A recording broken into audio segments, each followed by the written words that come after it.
Благодарност до Институтот Павел Шатев за поканата да учествувам на оваа трибина, да ги искажам своите ставови по однос на неколку круцијални прашања кои во последно време се случуваат во Република Македонија со засилен интензитет, иако тие не престануваат веќе неколку години да бидат актуелни.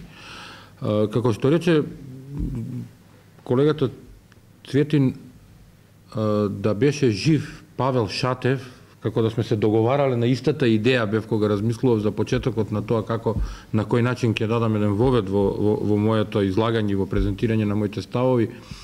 Да беше жив Павел Шатев, веројатно многу ќе му беше јасно што се случуваше 40-тите години, бидејќи за уништување на македонската национална идеја и тогаш во можеби едни помали рамки останување на таа Македонија недооформена, необединета во состав на Југославија, незино претворање во комунистички дел без прозападна ориентација, човек кој по вокација ми бил колега доктор на науки на еден од престижните европски универзитети, кој бил исфрлен од општествените текови и влијанија, иако бил докажан борец за македонската независност, за македонската државност. Некако како да ни се повторува таа судбинска историја на самоуништувачки нагон.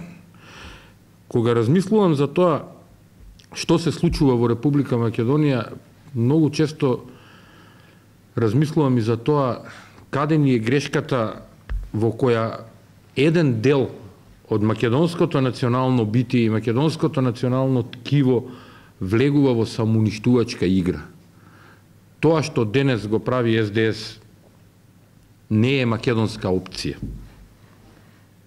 Никој во Македонија, и убеден сум во тоа, никој во Македонија не е цврсто поврзан со тоа дека ВМРО ДПМН мора да биде на власт. Но било која македонска политичка партија да биде на власт не смее да ги уништува македонските национални интереси.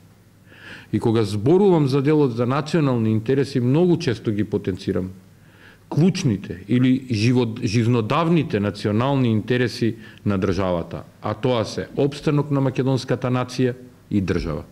Од биолошкиот субститут и субстрат за опстанок на македонската нација до опстанокот на државата како територија, како суверенитет, интегритет, целовитост, култура, јазик и се она што не обележува како македонска држава. Кога зборувам за македонската нација како политички поим, не зборувам само исклучиво во теоријата нација-држава. Зборувам и од аспект на држава-нација, бидејќи секој оној граѓанин на Македонија кој живее во оваа земја треба да се поистовети со неа и да биде дел од македонската нација. За жал, долги години кај нас се потенцира некои други токови.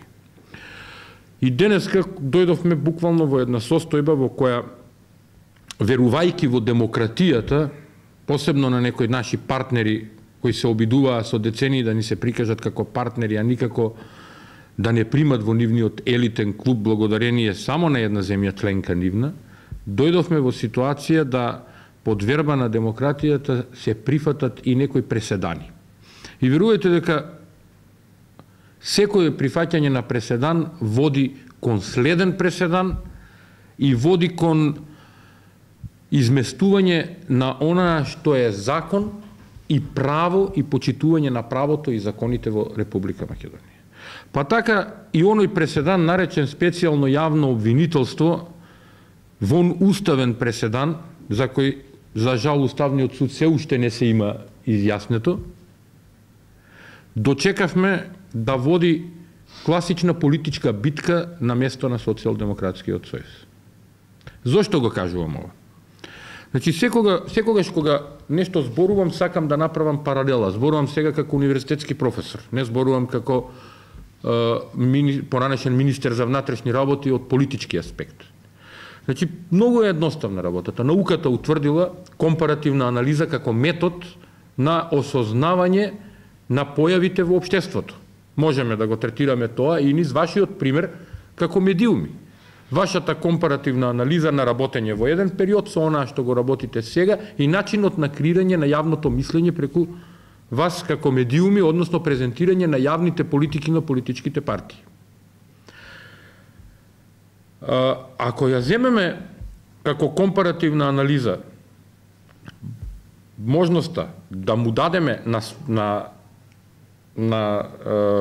условно кажано неправото, ствари е на вистина неправото, да формира специјално јавно обвинителство, сега тоа специјално јавно обвинителство преку некои други методи сака да креира политика. Тоа специјално јавно обвинителство е докажан инструмент во рацете на Социјалдемократскиот сојуз. Зошто? Колку пати во текот на одбивањето за излегување на избори во периодот на февруари, односно април, односно јуни 2016 година и до излегувањето на избори на 11 декември 2016 година, Заев во еден долг период постојано зборуваше ќе има обвиненија од специјалното јавно обвинителство. Ќе се покренат обвиненија.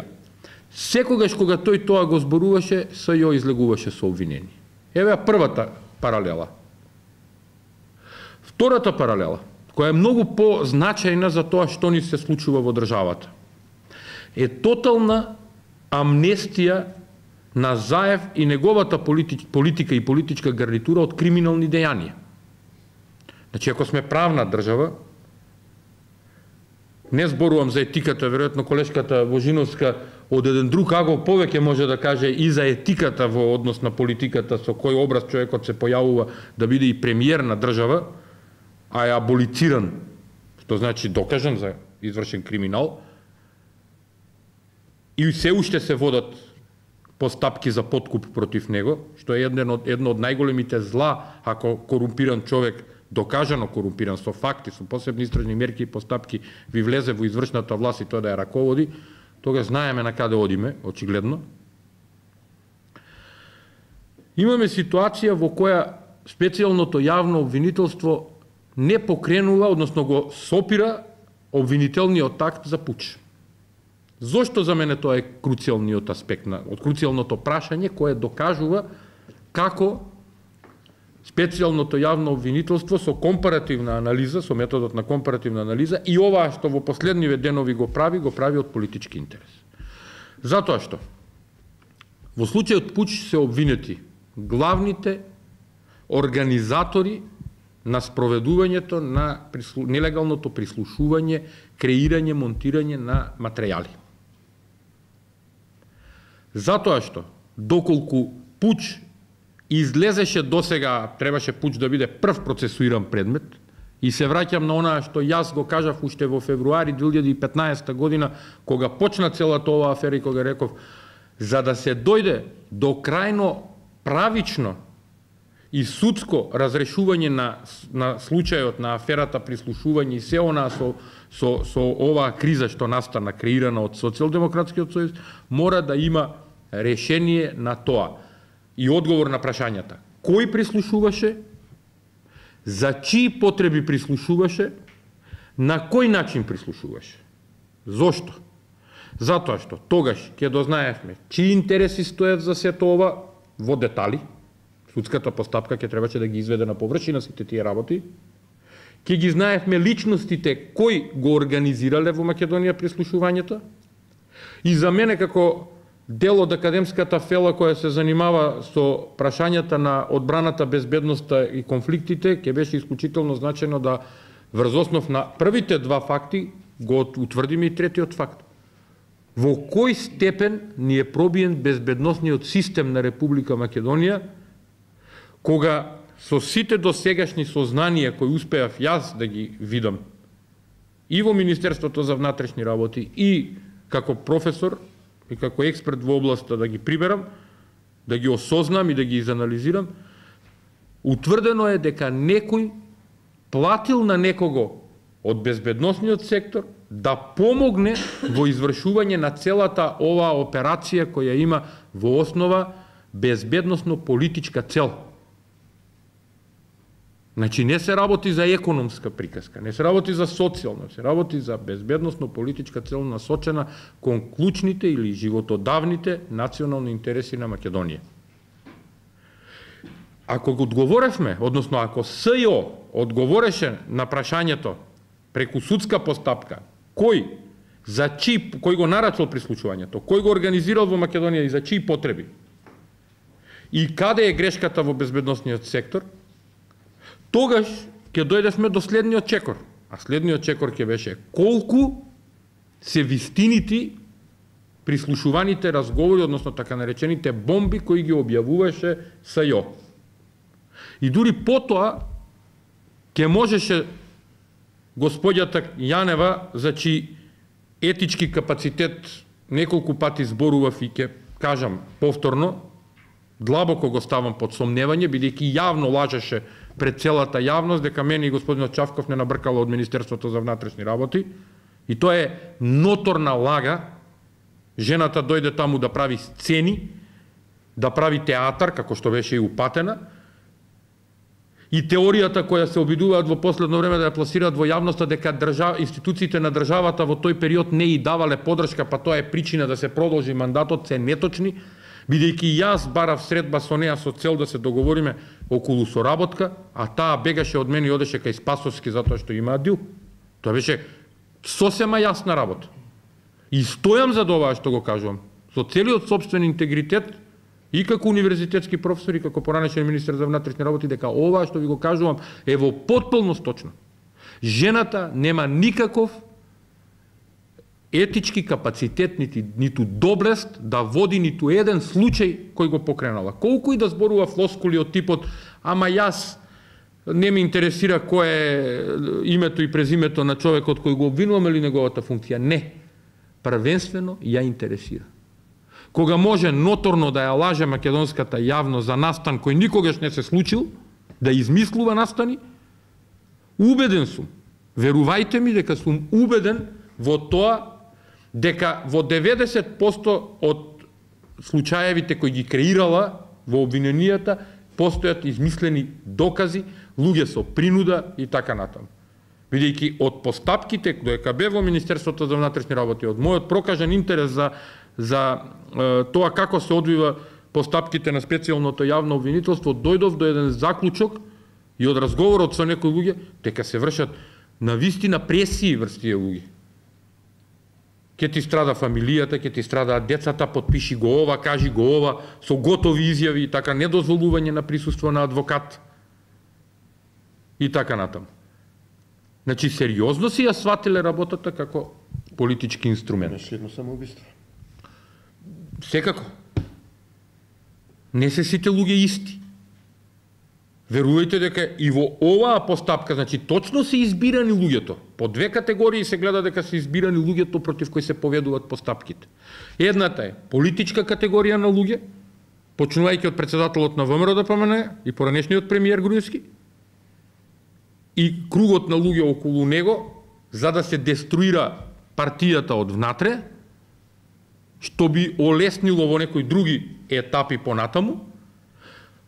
Тука, кога ќе кажеме околу политиката да не се, околу политичкиот аспект да не се задржиме само на ВМРО-ДПМН, јас често пати сакам да зборувам за некои детали кои многу, така да кажам, бегло поминуваат низ нашата перцепција, дури и не ги ни забележуваме, а во основа имаат длабоко влијание некаде од позади и се дел од поголемата слика, мозаикот кој треба да се склопи политички договор. Еве, например, зошто против Тачи е покренато обвинение, а не е покренато против никого од ДУИ? Против луѓе од ДПА е покренато. Колку беше ДПА на власт во изминативе 10 години? Или можеби, ајде сега ќе размислувам токму како аналитичар, како универзитетски професор, или можеби атакот врз Тачи е договор помеѓу Заев и Села, да му се помогне на Села да превземе што повеќе луѓе сега во овие клучни моменти од ДПА. Тоа што никога не би отишло во ДУИ, да го преземе Села. Да не е можеби ова директна помош на Заев кон Села со обвинението на Тачи и на групата на луѓе од ДПА. Затоа никој не прозборе во изминатиот период. А е многу значајно во создавањето на нова политичка структура во Македонија и засилувањето на партијата на села која докажа непријател на македонската држава. Тврдам одговорно, докажан непријател на македонската држава. Нека ме тужи слободно на суд, ќе се докажуваме. Преку неговите изјави за непостоење на македонската нација, за вештачката творевина македонска држава и нација и така натаму. Тој е докажан непријател на македонската држава. И некој него, и тоа не било кој, СДС, сегашната влада, за чиј мандат спомна и господинот Чилиманов е со сомнителни основи, и тоа неколку пати го напоменав во јавноста, во онаа прилика кога би ми се укажало повторно да бидам дел од извршната власт во Република Македонија, ќе инсистирам за спроведување на кривични постапки за узурпирање на власт и прекршување на закон и устав. Тие дела не застаруваат. Па нека мисли и Џафери, нека размислува и Заев, нека размислува и господинот Ферит Мухич, кој толку љуби да зборува за етиката, нека размислува и Мисовски, и сите останати кои учествуваа во оној театар во собранието. Меѓу другото, нека размислуваат и лидерите на ДУИ, кои не покренаа постапка да го предупредат Агим Нухију. Зошто ќе кажам да го предупредат Агим Нухију за настаните на 27 април, бидејќи познавајќи го Агим, со кого соработува во Министерството за внатрешни работи, гарантирам дека во 80% е возможно да му биле сокриени информациите што планираат да прават. Да му кажеле, имајќи го предвид неговиот лик како функционира човекот, како човек, како карактер, веројатно ќе побарал од Чавков или од оперативниот штаб во МВР да се засили бројот на полиција испред собранието. И тоа на 27 некој треба да одговара, а тој некој пред се треба да биде Зоран Заев, бидејќи поттикнува граѓански немири. За профилот на таа влада и за низините резултати и остварувања во последниот месец, може би во друга прилика ќе зборуваме, сакав сега повеќе да се задржам на СЈО и анализата на СЈО, како функционира во политичкиот систем. И затоа ќе се вратам наназад, значи, го изанализиравме тоа како би изгледало по однос на ДПА и зошто се прави тоа, иако е ситен детал, но е многу значаен, бидејќи при парламентарно мнозинство од 62 пратеника, секој пратеник ти значи за комотна работа. Така? Што се случува со ДУИ? Излегува во јавноста документи дека биле спремни обвиненијата. Катица Јанева не кажа никаде, ќе покренам постапка да видам кој го злоупотребил мојот потпис и печат. Него, па некој можел и да го употреби. Како си ти тоа обвинител, кога твојот потпис и печат стојат на маса? Дај ние да ги употребиме, ако веќе така стојат, да го обновиме случајот Пучки, удриме некој печат и ние. Нема проблем. Значи, само во 3 сегменти укажувам, 3-4 сегменти укажувам на анализата на тоа како СЈО ја води приказката по однос на политичките цели. И затоа инсистира на тоа да се продолжи мандатот, што е неизводливо. Неизводливо е и нема основ да се продолжи, нема потреба да играме игри, но очекувам Катица Јанева или некој од незиниот тим да пројави силен интерес да биде државен јавен обвинител на местото на Зврлевски, за да може потоа да измислат нова приказка и нова приказка и нова приказка, а да престане водењето на постапката против Заев за подкуп, блокирањето на постапките по однос на злоупотреба на службена должност на Спасовски во МВР, други постапки кои се водат против нивни високи функционери. И најмногу од се што ме загрижува во последно време, што треба да дојде на ред да го води и обвинителството, не специјалното јавно, туку државното обвинителство, јавно обвинителство, ќе бидат прекршувањата на законот на оваа узурпаторска влада, што се покажа како исклучителна надарена приказка за нив во последниот месец.